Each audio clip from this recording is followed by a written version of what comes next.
Seja você bem-vindo ao canal Vamos Falar Sobre. E hoje a gente está aqui para poder falar um pouquinho mais sobre doutrina e convênios, sobre o Vem e Segue-me. Então é um estudo que a gente faz semanal e eu admiro esse estudo do Vem e Segue-me. É uma chance ótima de nós podermos aprender um pouquinho mais sobre a história da igreja e um pouco mais sobre o que nós podemos aplicar em nossa vida também. Eu gostaria também de indicar para vocês um canal, que é o canal da Rosângela Moura. É um canal também onde ela fala sobre o Vem e Segue-me.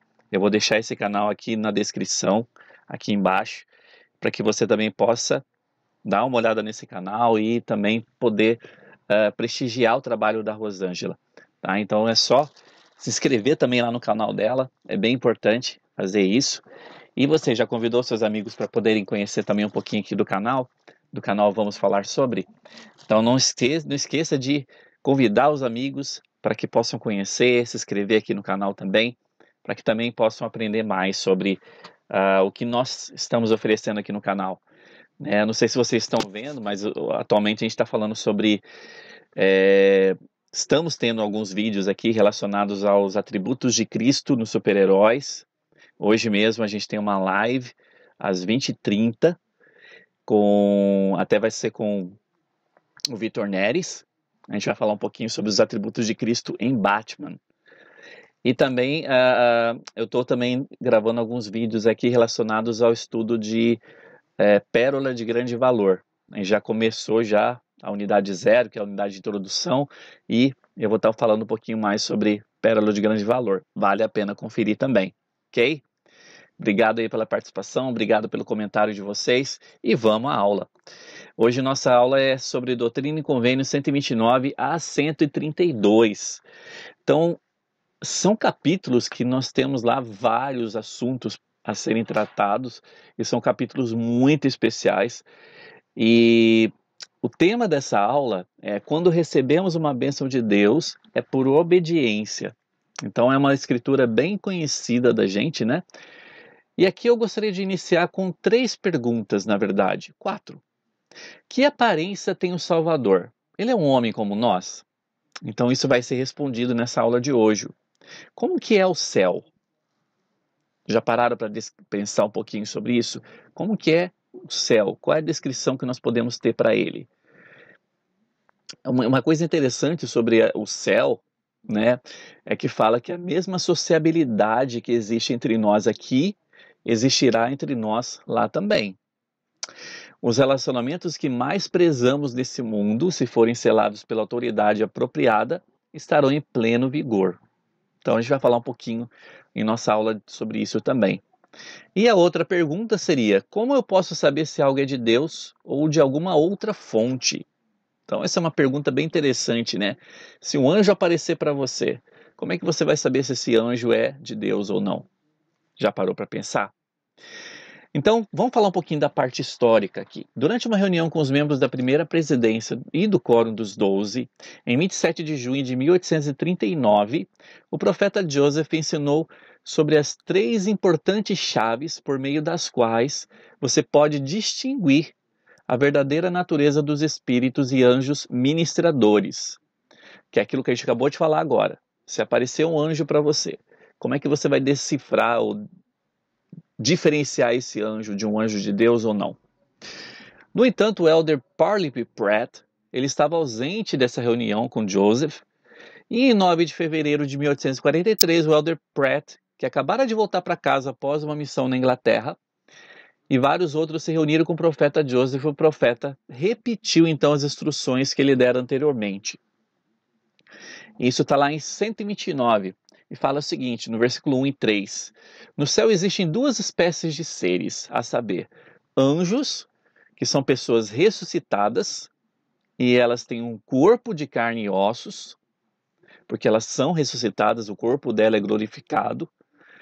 E o segundo, os espíritos de homens justos, tornados perfeitos. Aqueles que não ressuscitaram ainda, mas eles herdam então a mesma glória. Então a gente tem lá 2 tipos de anjos que existem lá com Deus, né? Na verdade. E ele fala aqui sobre isso. Nós temos os seres ressuscitados, E nós temos os espíritos de homens justos, tornados perfeitos, mas que não ressuscitaram ainda. Mas eles herdam a mesma glória. E aí a pergunta que a gente pode fazer: será que essa ministração vem de Deus ou não? Como é que a gente vai reconhecer quando uma ministração é do Senhor ou não é? Então ele continua falando aqui: quando aparecer um mensageiro dizendo ter uma mensagem de Deus, oferecei-lhe a mão e pedi-lhe que aperte. Se for um anjo, ele o fará e sentirás a sua mão. Olha que interessante, né? Se for espírito de um homem justo, tornar-no perfeito, ele virá em sua glória, porque essa é a única maneira que ele pode aparecer.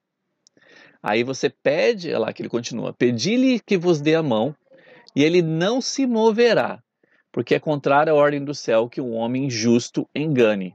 Mas ele ainda assim transmitirá a sua mensagem. Então, olha lá, a gente viu que aquele ser ressurreto, ele vai oferecer a mão para você, e você vai sentir a mão dele.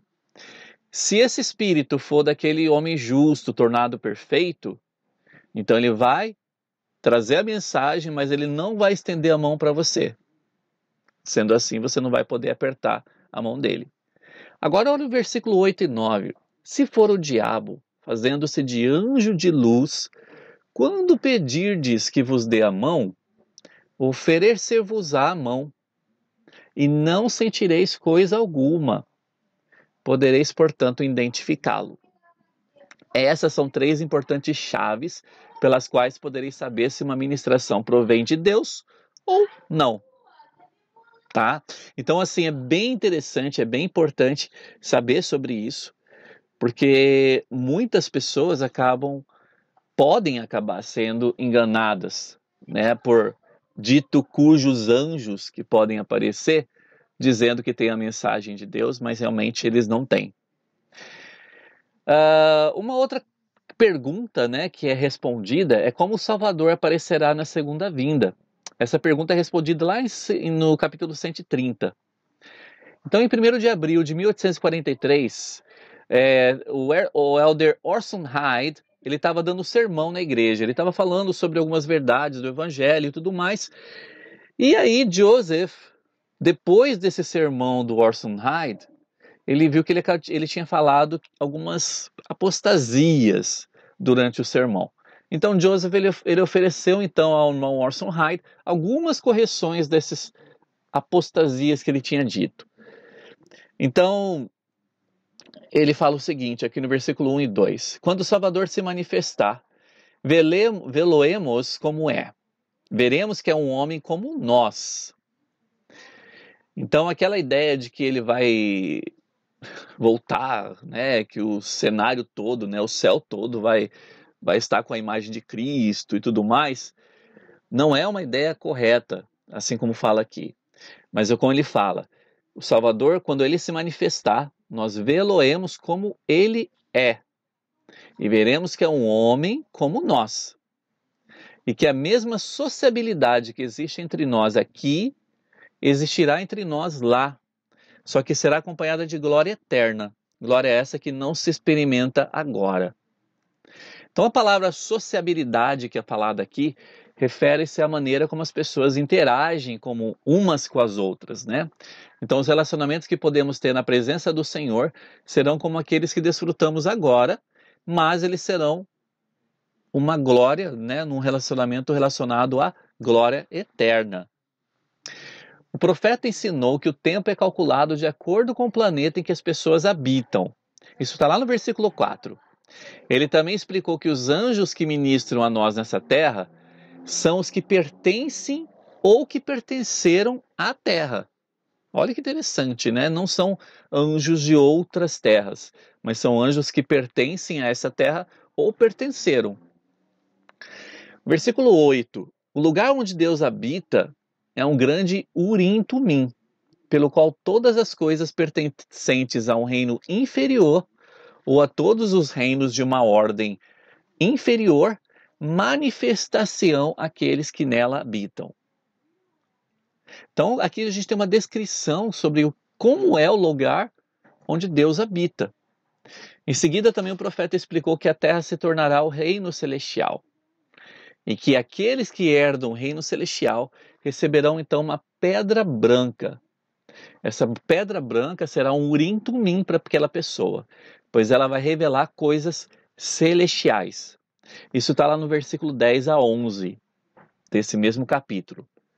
Lá no versículo 11, né, complementando isso. E é dada uma pedra branca a cada um dos que entram no reino celestial, na qual está escrito um novo nome que ninguém conhece, a não ser aquele que o recebe. O novo nome é a palavra-chave. Quem passa pelo templo sabe do que está sendo falado aqui, né? Então a gente tem uma coisa bem relacionada a verdades que nós aprendemos dentro do templo. O profeta Joseph Smith também reafirmou sua profecia de que os Estados Unidos vivenciariam uma guerra, o que começaria também no estado de Carolina do Sul. Está lá no versículo 12 a 13. Eu fiz aqui um resumo, tá, desses versículos, só para a gente poder ver sobre o que eles estão falando. Lá no 130 ainda, né, seção 130, continua falando sobre uma outra situação aqui.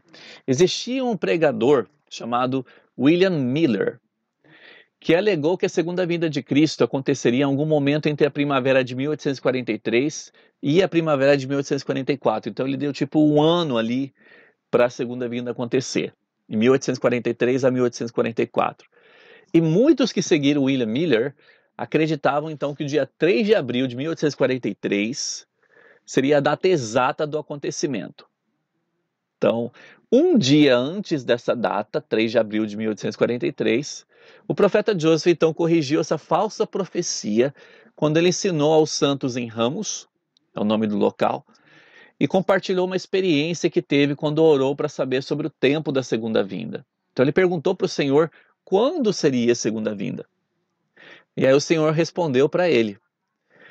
E ele disse que, na verdade, não era interessante para Joseph Smith saber sobre a segunda vinda, né? Sobre o momento que a segunda vinda aconteceria. Olha o que ele fala no versículo 16.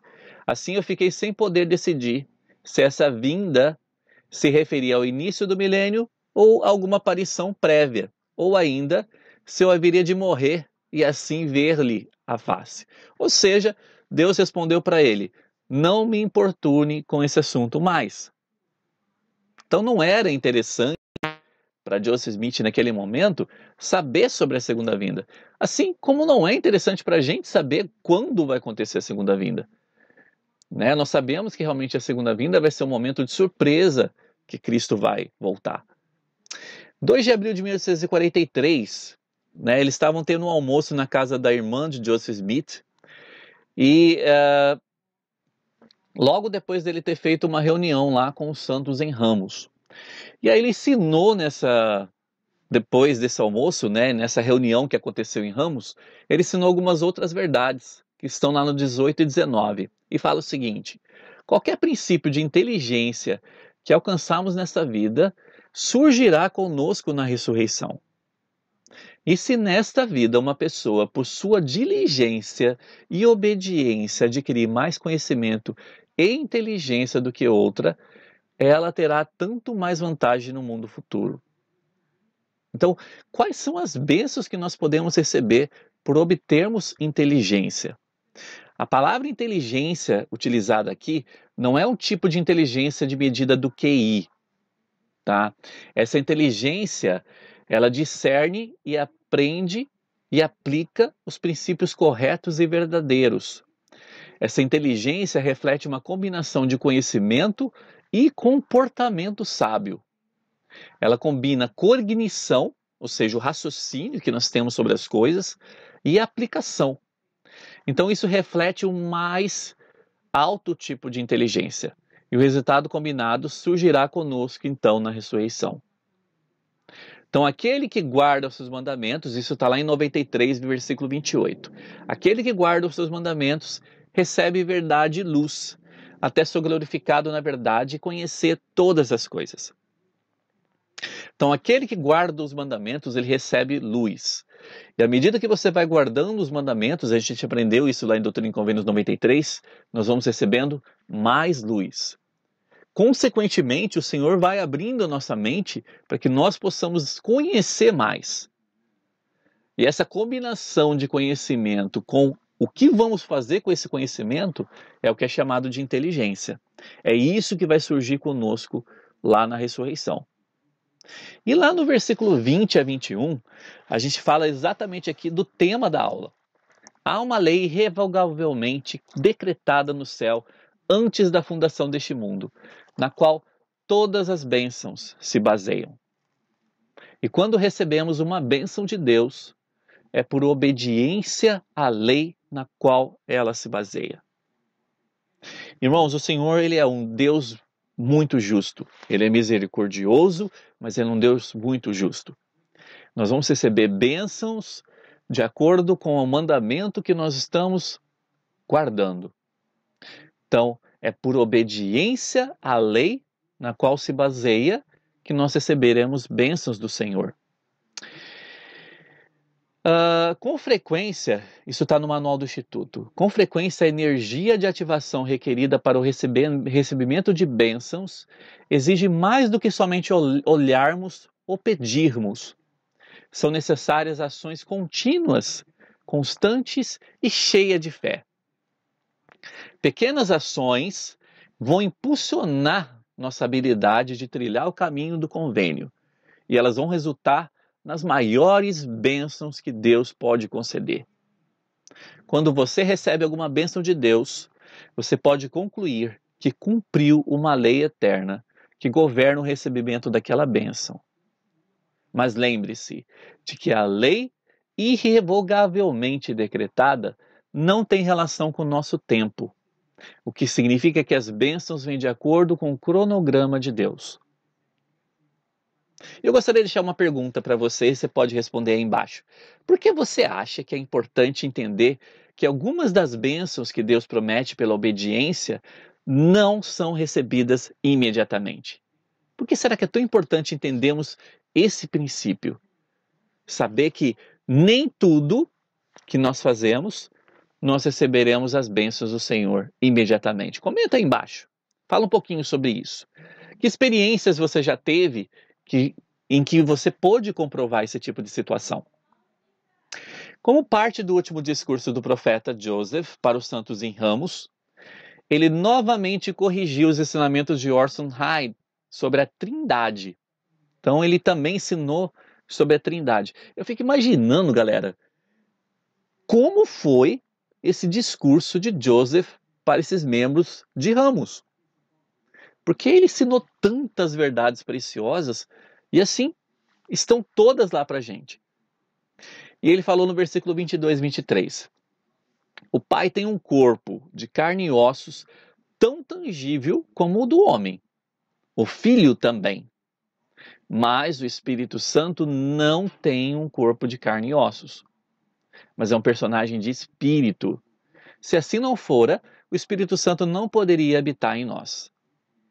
Um homem pode receber o Espírito Santo, e esse pode descer sobre ele e não permanecer com ele. E a gente sabe por que não permanece. Então, na opinião de vocês, na sua opinião, por que é importante entendermos essa verdade? Por que é importante nós entendermos sobre a Trindade? Olha que interessante essa citação. A conversão real só poderá acontecer quando houver a percepção de que Deus é um ser real, é uma pessoa de verdade, um pai literal, de carne e ossos, que fala, que vê, que sente, que sabe o nome de todos os seus filhos e conhece todas as suas necessidades. Ele ouve as orações desses seus filhos e ele quer todos em sua igreja. Ele, Deus, deve ser reconhecido pelo que realmente é, um Pai misericordioso e compassivo, cujos filhos foram criados à sua imagem, e diante de quem um dia todos nós estaremos e nos ajoelharemos. Falando um pouquinho da parte histórica ainda, né, nessas sessões, na verdade, a gente aprende o seguinte, que Joseph ele ensina Parley P. Pratt sobre o casamento eterno, Isso aconteceu em 1840. Também, Joseph começa a ensinar, em particular, a doutrina do casamento plural. Então, a gente vai ver um pouquinho daqui a pouco sobre isso. Em 16 e 17 de maio de 1843, são dados, então, os ensinamentos que estão registrados em Doutrina e Convênio 131. Em 28 de maio de 1843, Joseph e Emma são selados para toda a eternidade. Entre maio e julho de 1843, Emma consente com vários dos casamentos plurais de Joseph, ela aceita, mas ela tem um pouco de dificuldade ainda em aceitar essa prática. E lá em julho de 1843, a Doutrina e Convênio 132 é revelada. Então, entre Doutrina e Convênio 131 e 132, a gente vê algumas coisas interessantes da parte histórica. Então, entre 16 e 17 de maio de 1843, o profeta esteve com Benjamin e Melissa Johnson em Ramos, Illinois. Enquanto estava lá, o profeta ensinou a eles a lei do casamento dada pelo Senhor e também o selou para a eternidade. Em 12 de julho de 1843, o profeta Joseph ditou a revelação revelada em Doutrina e Convênio 132, em que o Senhor ensinou sobre o novo e eterno convênio do casamento. E também incluiu ensinamentos do Senhor relacionados ao casamento plural. Essa citação aqui é do livro de Jesus o Cristo, né? A citação Jesus Cristo, nosso Redentor. E fala o seguinte, é um discurso da Liahona de 1997. Reflitam sobre a vida, não apenas sobre o que vai acontecer hoje ou amanhã.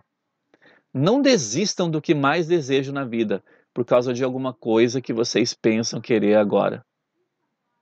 Interessante isso, né?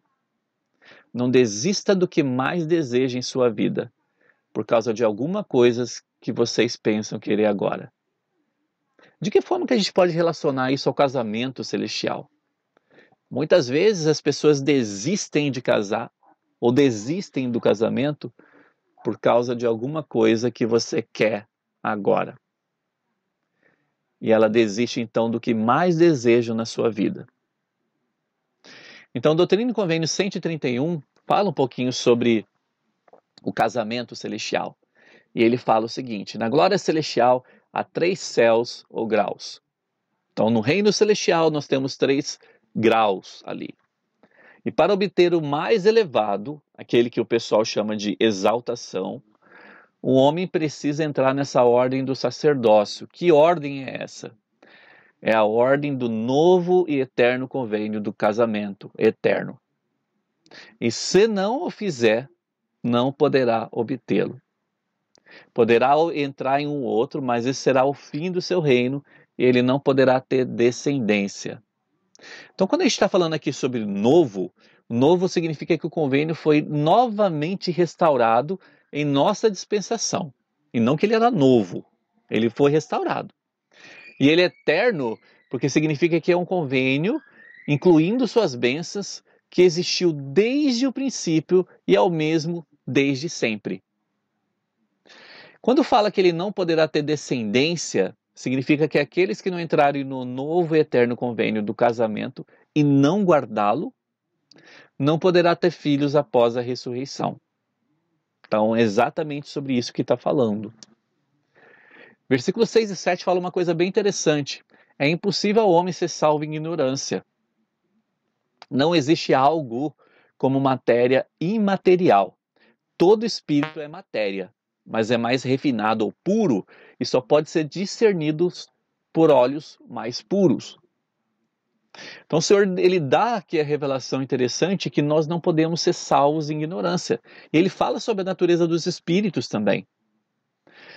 Joseph e seu irmão Heinrich estavam conversando sobre a doutrina do casamento plural, que a esposa de Joseph, Emma, por algum tempo vinha tentando aceitar. E fala o seguinte no versículo 4, 5 e 6. Pois eis que eu te revelo o novo e eterno convênio. E se não cumprires esse convênio, então serás condenado, porque ninguém pode rejeitar esse convênio e ter permissão de entrar em minha glória. Galera, uma coisa que a gente precisa notar.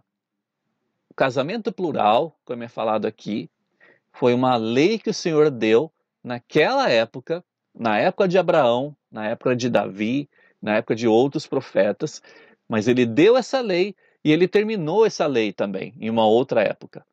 Então, na verdade, a lei do casamento plural é uma lei que começou num determinado momento e ela terminou. Ela não continuou. Então, é importante saber disso, né? Nesse cenário que estava acontecendo aqui, sobre o casamento plural, e os membros da igreja eles já foram muito atacados sobre isso, né, na história da igreja, mas quando a gente está falando sobre casamento plural, a gente está falando que, na verdade, o homem ele poderia ter outras esposas. E na verdade, existia um objetivo para isso. O principal objetivo é para que os filhos, né, do que estavam na vida pré-mortal pudessem ganhar um corpo e vir à Terra. Esse era um dos motivos principais também.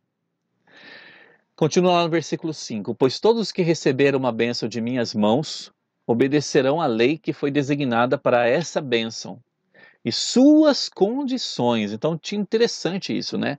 Essa lei tinha algumas condições, como instituídas antes da fundação do mundo. Tanto Joseph quanto Emma, eles estavam inseguros sobre esse tipo de lei, sobre o casamento plural. Joseph ele não se sentia tão confortável com isso também. Até que o Senhor foi lá e mandou um anjo e puxou a orelha dele sobre isso, né? Mas para a gente ver que realmente Joseph ele realmente era uma pessoa normal, né? Ele tinha suas fraquezas também, né? Momentos de fraqueza, assim como nós temos. E quanto ao novo e eterno convênio, aquele do casamento eterno, né? Que foi instituído para a plenitude de minha glória, e aqueles que recebem sua plenitude devem cumprir a lei e cumpri-la. Caso contrário, será condenado, diz o Senhor Deus. Em verdade eu te digo que estas são as condições dessa lei. Versículo 7. Todos os convênios, contratos, vínculos, compromissos, juramentos, votos, práticas, ligações, associações ou expectativas que não forem feitos, nem acertados, nem selados pelo Santo Espírito da promessa, ou seja, selados pelo Espírito Santo, tanto para essa vida como para toda a eternidade, por meio daquele que foi ungido, e isso também de maneira muito sagrada, por revelação e mandamento, por meio do meu ungido, a quem designei na terra para possuir esse poder. E designei meu servo Joseph para possuir esse poder nos últimos dias. E nunca há mais que um na terra, ao mesmo tempo, a quem esse poder e as chaves do sacerdócio são conferidas. Ou seja, ele está falando do poder dado ao profeta. Não terão eficácia, virtude ou vigor algum na ressurreição dos mortos, nem depois dela, porque todos os contratos que não são realizados com esse propósito têm fim quando os homens morrem. Ou seja, se você não é casado pelo poder do selamento feito pelo sacerdócio de Melquisedeque, esse casamento ele é somente para essa vida. Ele não é para a vida eterna. O Espírito Santo é o Santo Espírito da promessa. Ele confirma e torna aceitável a Deus os convênios e ordenanças e os atos relacionados ao Senhor. E atos esses que são justos aos homens. O Santo Espírito da promessa testifica ao Pai que as ordenanças de salvação foram adequadamente realizadas e mantidos os convênios inerentes a elas. Se o marido e a mulher guardarem o novo eterno convênio do casamento, que é o casamento eterno, eles herdarão tronos, reinos, principados, poderes e domínios. O casamento deles estará em pleno vigor quando estiverem fora do mundo. Eles receberão exaltação e glória em todas as coisas. Eles serão deuses. A família e a posteridade deles poderão continuar por toda a eternidade. Então, assim, falando de uma forma bem resumida, né, quais são as bênçãos do casamento eterno? São exatamente essas que eu acabei de citar. O profeta Joseph relatou que um anjo apareceu a ele 3 vezes entre 1834 e 1842 e ordenou-lhe que desse continuidade ao casamento plural. Olha que interessante isso, né? Então, há muito tempo o Joseph Smith já estava sabendo que existiria essa lei relacionada ao casamento plural. Lá em 1834 que ele começou a receber visitas de anjos, né? De um anjo que apareceu para ele durante esse período aí, ó, por 3 vezes. O profeta estava relutante em obedecer a esse princípio.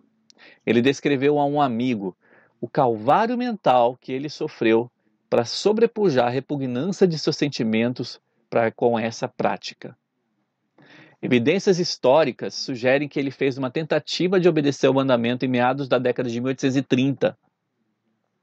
No entanto, não foi até o início da década de 1840, que o profeta então começou a obedecer ao mandamento de fato e introduziu o princípio do casamento plural para outras pessoas. Embora Joseph tenha ditado Doutrina e Convênio 132 no verão de 1843, alguns princípios da revelação foram recebidos por ele já em 1831, em relação à tradução inspirada do Velho Testamento. Lá no versículo 1 e 2 de Doutrina e Convênios fala o seguinte, da seção 132. Em verdade, assim diz o Senhor a ti, meu servo Joseph, já que dirigiste a mim para saber e compreender como eu, o Senhor, justifiquei meus servos Abraão, Isaque e Jacó, assim como Moisés, Davi e Salomão, meus servos no que diz respeito ao princípio e doutrina de terem muitas esposas e concubinas. Concubinas aqui no Velho Testamento se refere a uma mulher que era legalmente casada com um homem, mas ela tinha uma posição social inferior à de uma esposa. Então, as concubinas não faziam parte da prática do casamento plural em nossa dispensação. Isso é bem importante a gente notar. Lá no versículo 2 fala o seguinte: eis que eu sou o Senhor teu Deus, e responder-te-ei no tocante a esse assunto. Então, Joseph, ele foi à procura do Senhor, ele foi à procura do Salvador, atrás de respostas, atrás de uma confirmação daquela lei que estava sendo dada. E no versículo 34 a 37 fala o seguinte: Deus deu a ordem a Abraão e Sara entregar-lhe Agar como esposa. E por que ela o fez? Porque essa era a lei. E de Agar descendeu muita gente. Isso, portanto, foi para o cumprimento, entre outras coisas, das promessas. Então, aqui é aquilo que eu estava falando agora há pouco, né? Qual é um dos objetivos do casamento plural? Como ele falou aqui, com Agar, por exemplo, de Agar descendeu muita gente, ou seja, trazer espíritos da vida pré-mortal para a terra, trazer filhos aqui para a terra. Estava Abraão, portanto, sob condenação? Em verdade, eu vos digo que não, porque eu, o Senhor, dei-lhe essa ordem. Então, esse mandamento de casamento plural, ele só é um mandamento, uma lei, quando o Senhor dá essa lei. Como eu falei agora há pouco, ele inicia e termina a lei. Então, para Abraão, naquela época, não foi pecado, porque ele estava sob a lei que o Senhor tinha dado para ele. Abraão recebeu concubinas e elas geraram-lhe filhos. E isto foi atribuído como sendo retidão, porque elas lhe foram dadas e ele obedeceu a minha lei, como também Isaque e Jacó. Nada mais fizeram do que aquilo que lhes for ordenado. E porque nada mais fizeram do que as coisas que lhes foram ordenadas, entraram para sua exaltação, de acordo com a promessa, e assentaram-se em tronos. E não são anjos, mas são deuses. Então ele fala aqui também sobre outros profetas que viveram a lei relacionada ao casamento plural. Lucy Walker, ela foi uma das esposas de Joseph, e ela falou o seguinte: quando o profeta Joseph mencionou pela primeira vez o princípio do casamento plural para mim, eu senti-me indignada e falei para ele, porque meus sentimentos e educação se opunham a algo daquela natureza. Mas ele me assegurou que a doutrina havia sido revelada a ele pelo Senhor, e que eu tinha direito de receber um testemunho de sua origem divina por mim mesma. Ele então me aconselhou a orar e pedir resposta ao Senhor. Isso está numa citação, num discurso dela de 17 de dezembro de 1902.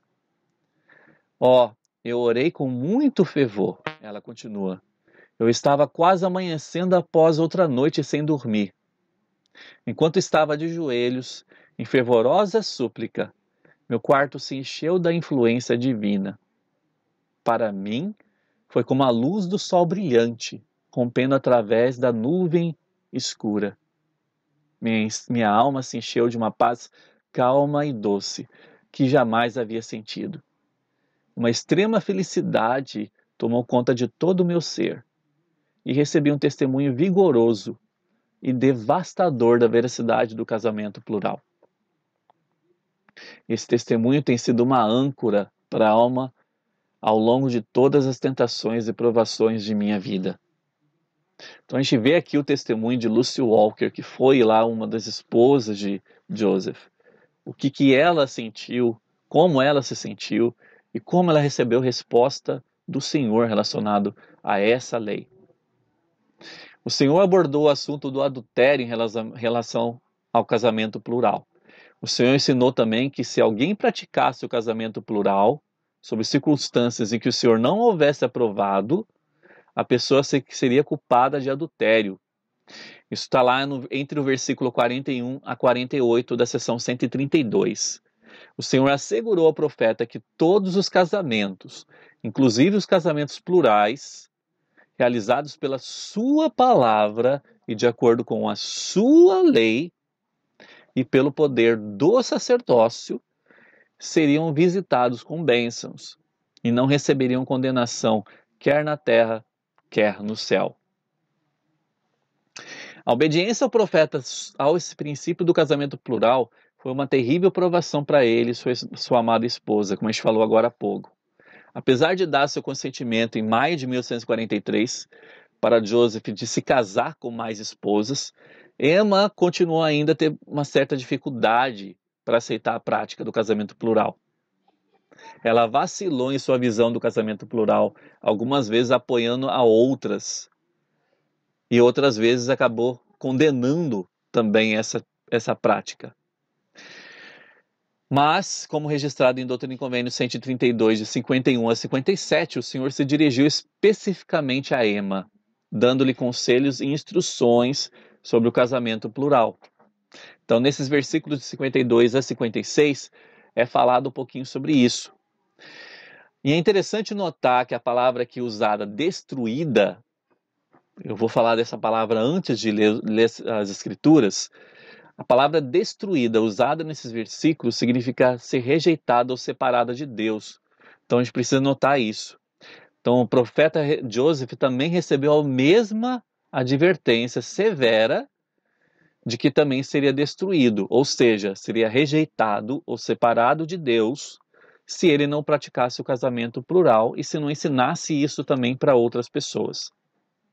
Olha o que o Senhor falou para Emma. Eis que minha serva Emma Smith receba todas as que foram dadas ao meu servo Joseph e que são virtuosas e puras perante mim. E as que não são puras e que se disserem puras serão destruídas. Aquela palavra que eu acabei de falar. Porque eu, Senhor, vosso Deus, porque eu sou o Senhor vosso Deus, e obedecereis a minha voz. E conceda ao meu servo Joseph ser governante de muitas coisas, pois sobre o pouco foi fiel, e daqui em diante fortalecê-lo-ei. E ordeno que minha serva Emma permaneça com meu servo Joseph, apegando-se a ele e a nenhum outro. Mas se não guardar esse mandamento, ela será destruída. Voltando àquela palavra que eu falei agora há pouco. Porque eu sou o Senhor vosso Deus, e destruí-la-ei se ela não guardar minha lei. E também, em verdade, eu digo que minha serva perdoe a Joseph suas ofensas. Então a ela ser-lhe-ão perdoadas suas ofensas, as que cometeu contra mim. E eu, Senhor teu Deus, abençoá-lo-ei e multiplicar-lhe-ei e farei com que seu coração se regozije.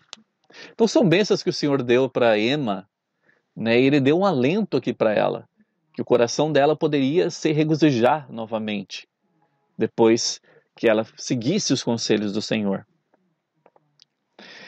Entre os versículos 57 a 62, o Senhor disse a Ema que ele estava com seu marido Joseph, como esteve com Abraão.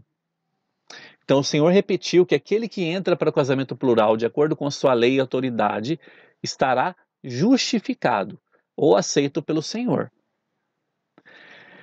Lá no 63 fala assim: mas se uma ou qualquer das 10 virgens, depois de desposada, estiver com outro homem, terá cometido adultério e será destruída, porque elas lhe são dadas para multiplicar e encher a terra de acordo com o meu mandamento, e para cumprir a promessa feita por meu Pai antes da fundação do mundo, e para sua exaltação nos mundos eternos, a fim de gerar as almas dos homens, pois nisso se perpetua a obra de meu Pai, para que ele seja glorificado. Então a gente aprende aqui nesse versículo por que a lei do casamento plural foi dada. Lá em Jacó 2, versículo 30, no livro de Mórmon, fala o seguinte: porque se eu quiser suscitar posteridade para mim, diz o Senhor dos Exércitos, ordenarei isso ao meu povo. Em outras circunstâncias, meu povo dará ouvido a essas coisas. Então, o grande objetivo principal dessa lei seria de gerar posteridade para o Senhor. Então, essa era uma das grandes situações. Então, os esforços dos primeiros membros da igreja para obedecer esse princípio do casamento plural resultou em um grande número de filhos que nasceram dentro de lares de membros fiéis.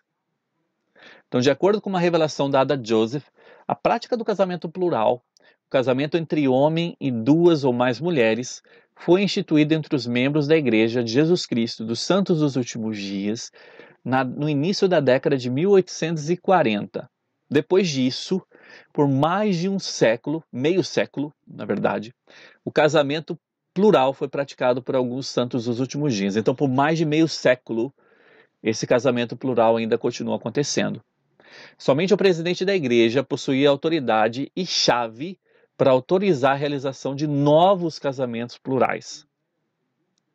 Em 1890, o Senhor então inspirou o presidente da igreja, Wilford Woodruff, a fazer a declaração que levou a fim a prática do casamento plural na igreja. Nessa declaração, conhecida como Manifesto, que está lá no final de Doutrina e Convênios, de Pérola de Grande Valor, o presidente Woodruff declarou sua intenção de respeitar a lei americana, que proibia o casamento plural, e usar também sua influência para convencer os membros da igreja a fazerem o mesmo. Após o manifesto, a monogamia foi defendida na igreja. Então isso é bem importante. Ou seja, após o manifesto, acabou-se a ideia de defesa do casamento plural. Voltou-se a defender a monogamia, que é você ser casado somente com uma pessoa. Então essa defesa voltou a acontecer tanto ao púlpito quanto por meio de imprensa. Em caráter excepcional, alguns novos casamentos plurais foram realizados entre 1890 e 1904, especialmente lá no México e no Canadá, fora da jurisdição da lei americana. Um número pequeno de casamentos plurais foi realizado também nos Estados Unidos durante aquele período. Em 1904, a igreja proibiu completamente a realização de novos casamentos plurais. Então, 1904, a partir dali, totalmente proibido. Atualmente, qualquer pessoa que pratique o casamento plural não pode se tornar ou continuar sendo um membro da igreja. Quais são os benefícios ou quais foram os benefícios relacionados ao casamento plural? Então, ele tornou-se disponível para praticamente todos os que desejavam. Então, o casamento se tornou disponível para todas as pessoas que desejavam se casar. A desigualdade per capita da riqueza foi diminuída. Então, a desigualdade das riquezas que eles tinham foi diminuída. vista que mulheres economicamente desfavorecidas, elas casaram-se em lares mais estáveis financeiramente. Os casamentos entre as etnias diferentes, eles aumentaram, o que ajudou a unir a diversa população imigrante. O casamento plural também ajudou a criar e fortalecer um sentimento de coesão e identificação de grupo entre os santos dos últimos dias. Os membros da igreja, então, veem a si mesmos como um povo peculiar, que tem um convênio de guardar os mandamentos de Deus, mesmo apesar da oposição externa, e deseja vencer o ostracismo causado por seus princípios. Então, só para a gente encerrar, eu estou lendo toda essa parte meio que histórica relacionada ao casamento plural, estou falando sobre essa parte para que a gente possa tentar entender um pouquinho melhor o que foi e como que aconteceu tudo isso, né? Então, olha só sobre a situação das mulheres nessa situação de casamento plural. As mulheres eram livres para escolher seus cônjuges. Então, elas não eram obrigadas a escolher o cônjuge, né? Então, elas eram livres, quer entrasse em uma união poligâmica ou monogâmica, ou até se não quisessem casar-se. Alguns homens aderiram ao casamento plural porque foram convidados a fazer pelos líderes da igreja, enquanto outros iniciaram o processo por si próprios, e todos eram obrigados a obter a aprovação dos líderes da igreja antes de entrar em um casamento plural. Então não era uma escolha que você tinha, eu quero casar com outras pessoas, e vou lá e casava. Não. Esse processo precisava passar por uma aprovação de líderes da igreja antes que houvesse o casamento plural. Os líderes da igreja reconheceram que o casamento plural podia ser particularmente difícil para as mulheres. O divórcio estava, portanto, disponível para todas as mulheres que eram infelizes no casamento. Então, um novo casamento, caso fosse preciso, também estava prontamente disponibilizado. As mulheres se casavam em idades relativamente jovens na primeira década do estabelecimento de Utah. Né? Normalmente era a idade de 15, 16 anos, 17, né? Essa era a idade que o povo casava naquela época. Então era típico das mulheres que viviam em áreas remotas naquela época casarem-se nessa idade. Em outros lugares, as mulheres casavam em idades mais avançadas à medida que a sociedade amadurecia. Quase todas as mulheres se casavam, bem como uma grande porcentagem dos homens. Durante o período no qual o casamento plural foi praticado, os santos dos últimos dias diferenciavam o selamento para essa vida e o selamento para toda a eternidade, dos selamentos apenas para a eternidade. Então existiam dois tipos de selamento: o selamento para essa vida e para toda a eternidade, e o selamento apenas para a eternidade. Então, selamentos para essa vida e para toda a eternidade incluíam compromissos e relacionamentos durante essa vida, incluindo a possibilidade de relações sexuais. Já os selamentos apenas para a eternidade indicavam relacionamentos apenas na próxima vida. Então, nós tínhamos ali dois tipos de selamentos. Okay? A partir de 1862, o governo dos Estados Unidos aprovou leis contra a prática do casamento plural. A Suprema Corte dos Estados Unidos considerou então que as leis anti-poligamia eram constitucionais. Em 1879, as autoridades federais começaram então a perseguir os maridos e esposas polígamos durante a década de 1880. Então muitas pessoas acabaram fugindo, se escondendo. Foi um período meio complicado ali para os membros da igreja. Em 1890, como eu falei agora há pouco, o manifesto do presidente Woodrow encerrou o mandamento da prática do casamento plural. Para muitos que o praticaram, o casamento plural foi um sacrifício significativo. Apesar das dificuldades vividas por alguns, a fidelidade daqueles que praticavam o casamento plural continua a beneficiar a igreja de inúmeras maneiras.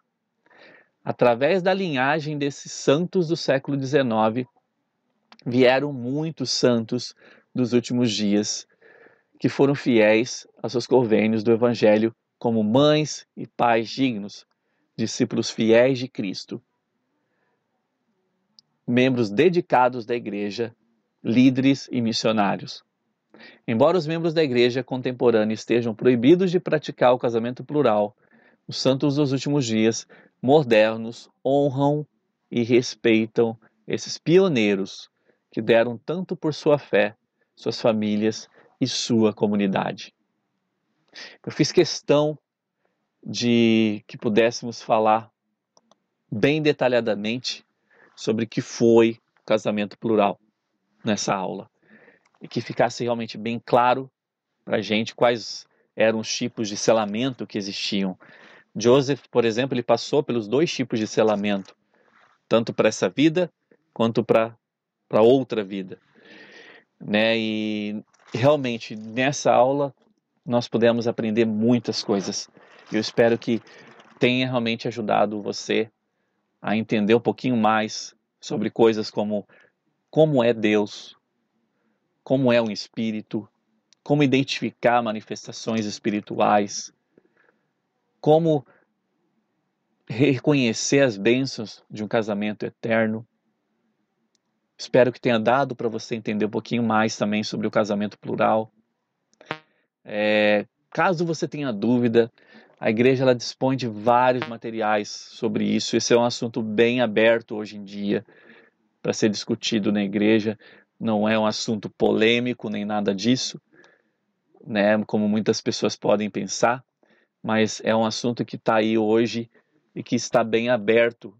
Os líderes estão dispostos a explicar sobre tudo isso. Existem vários livros da igreja, várias citações, discursos que falam sobre essa situação.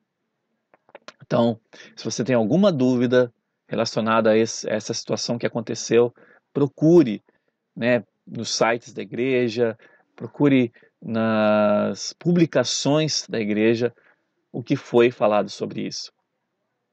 Ok?